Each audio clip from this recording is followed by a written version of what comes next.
प्यारे बच्चों, कक्षा 10 के लिए आज हम लोग प्रश्नावली 3.2 हल करने जा रहे हैं और 3.2 में प्रश्न 1 के अंतर्गत दोनों सवाल हम लोग पिछले वीडियो में हल कर चुके हैं और आज हम लोग दूसरा प्रश्न हल करने जा रहे हैं। आइए समझते हैं कि प्रश्न 2 क्या कहता है।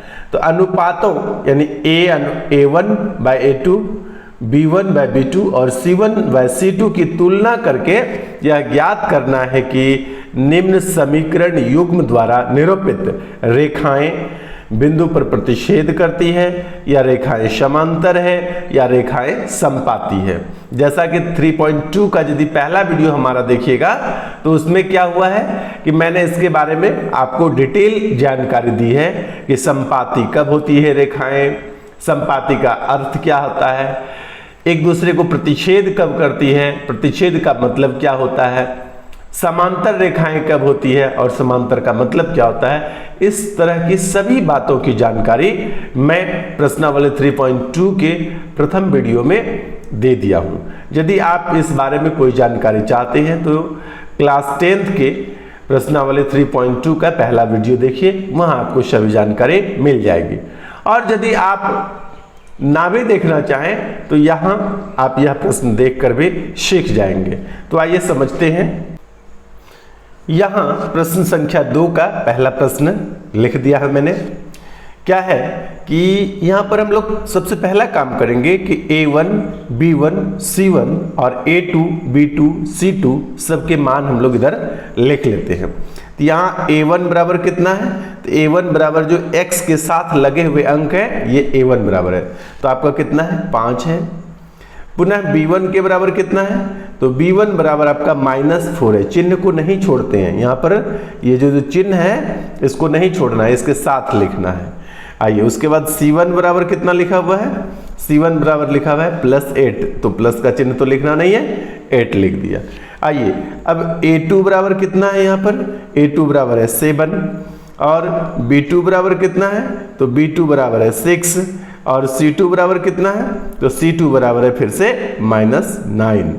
ठीक है यहाँ तक। अब हमको देखना है कि रेखाएं समांतर है, कि रेखाएं एक दूसरे को प्रतिच्छेद करती है या रेखाएं समपाती है। तीनों के लिए आपको शर्तें याद है और नहीं है तो मैं यहाँ पर आपको बताने जा रहा हूँ। तीनों के लिए शर्तें ध्यान से देखिएगा, ये आपके लिए हमेशा काम आते रहेंगे।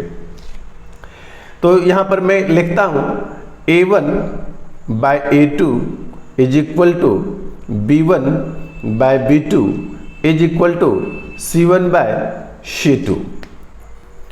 यदि ऐसा हो जाता है तो इसका मतलब है समीकरण निकाय के अनेक हल संभव है। इसका मतलब क्या हुआ, अनेक हल संभव है।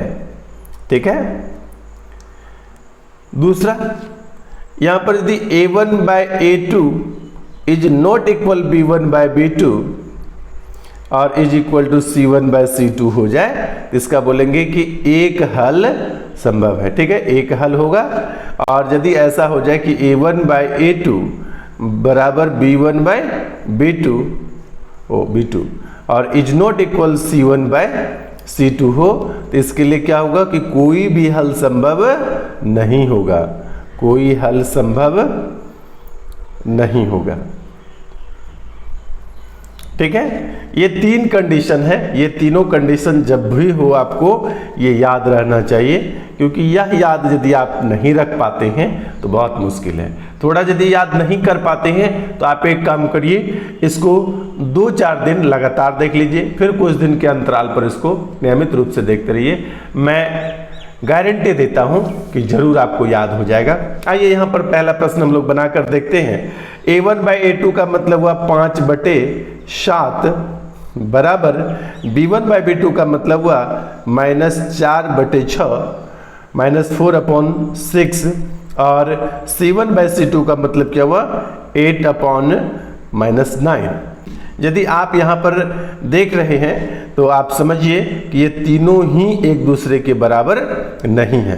तो जैसे ही पहला और दूसरा A1/A2 और = B1/B2 लिखते हैं तो यही आपका कंडीशन फॉलो होने लगता है। क्या हुआ, समीकरण निकाय के एक हल संभव है। बोलेंगे अतः समीकरण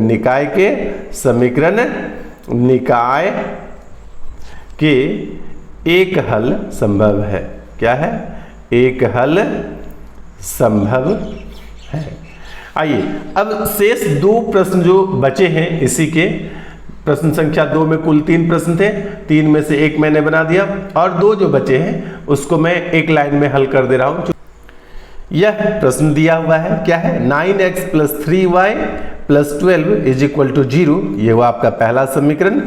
और 18x 18x + 6y + 24 = 0, ये हुआ आपका दूसरा समीकरण। दोनों समीकरण की मदद से हम क्या करते हैं? निकाय का चेक कर लेते हैं कि कितने हल संभव है या संभव नहीं है, रेखा समपाती है, समांतर है। अच्छा, यहाँ पर एक चीज और समझने के लिए है कि अतः समीकरण निकाय का एक हल संभव है। और एक हल कब संभव होता है? जब रेखाएं एक दूसरे को प्रतिच्छेद करती है, इस बिंदु पर काट रही है, तो यहाँ पर बोलेंगे क्या है कि प्रतिच्छेद करती है, प्रतिच्छेद करती है। ठीक है, आइए इसको चेक करते हैं। यहाँ a1 बराबर है 9 और a2 बराबर है 18। फिर मैं बराबर का चिन्ह दे रहा हूँ। यहाँ b1 बराबर है 3 और b2 बराबर है 6। फिर बराबर का चिन्ह दे रहा हूँ और आगे लिख रहा हूँ जहाँ c1 बराबर है आपका 12 और c2 बराबर क्या है? 24। जब आप सबको कटाएंगे तो यह भी आपका 1/2 आ रहा है, इसको भी कटाएंगे तो यह भी आपका 1/2 आ रहा है, और इसको भी कटाएंगे तो 1/2 आ रहा है। यानी यहाँ पर या लिख कर मैं लिखता हूँ 1/2 = 1/2। यानी जब तीनों अनुपात आपस में बराबर हो जाए तो क्या लिखते हैं? अनेक हल संभव है। अनेक हल संभव है, तब क्या लिखते हैं? अनेक हल संभव है। और अनेक हल संभव कब होगा? जब रेखाएं एक दूसरे के, एक के ऊपर दूसरा गुजर जाएगा, तो रेखाएं इसको क्या बोलते हैं कि समपाती है। रेखाएं क्या है? समपाती है। ठीक है, तो यहां पर रेखाएं क्या है? एक दूसरे के समपाती है। उत्तर में क्या होगा? समपाती। आइए अब तीसरे प्रश्न को भी बना ही लेते हैं। तीसरा प्रश्न जो लिखा हुआ है उसको मैं यहां लिख रहा हूं, थोड़ा ध्यान से देखिएगा। लिखा हुआ है आपका 6x - 3y + 10, 6x + 3y और फिर +10। अच्छा, यहाँ माइनस है, सॉरी, बराबर 0। और उसके बाद है 2x - y + 9 = 0। ये दोनों समीकरण आप देख रहे हैं। यदि यहाँ पर a1/a2 में करूँ तो यहाँ पर हो जाएगा 6/2। यदि b1/b2 यदि मैं करूँ तो ये हो जाएगा -3/-1। नीचे y के साथ कुछ नहीं है तो 1 है। और ऊपर यदि यहाँ पर मैं फिर से करूँ c1/c2 तो हो जाएगा 10/9। तो ये कट जाएगा आपका 1 और 3 दूना 6, और ये माइनस से माइनस कट जाएगा। अतः या लिखकर मैं यहाँ यदि लिखूँ तो क्या हो जाएगा? 2/1। अच्छा, यहाँ पर आपका क्या, सॉरी, 2 3 6, यहाँ 3 बार में कटेगा, 3 टाइम्स में कटेगा। थोड़ा सा ध्यान से देखिएगा।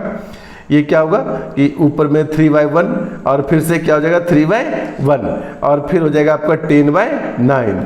यानी a1/a2 = b1/b2 is not equal to c1/c2। इस प्रकार से आ रहा है। जब आप ऐसा देखते हैं तो यहाँ पर क्या लिखें? कोई हल संभव नहीं है। और कोई हल संभव नहीं है कब होता है? जब रेखाएं समांतर गुजरती है, कहीं पर भी प्रतिच्छेद नहीं करती है, तब क्या होता है? समीकरण निकाय के कोई भी हल संभव नहीं होता है। यहाँ पर क्या रखेंगे? रेखाएं समांतर है। रेखाएं कैसा है? समांतर है। ठीक है, तो प्रश्न संख्या 2 के तीनों प्रश्न हम लोग बना लिए हैं। बने रहिए मैथ्स मंत्रा के साथ। आज के लिए इतना ही, धन्यवाद।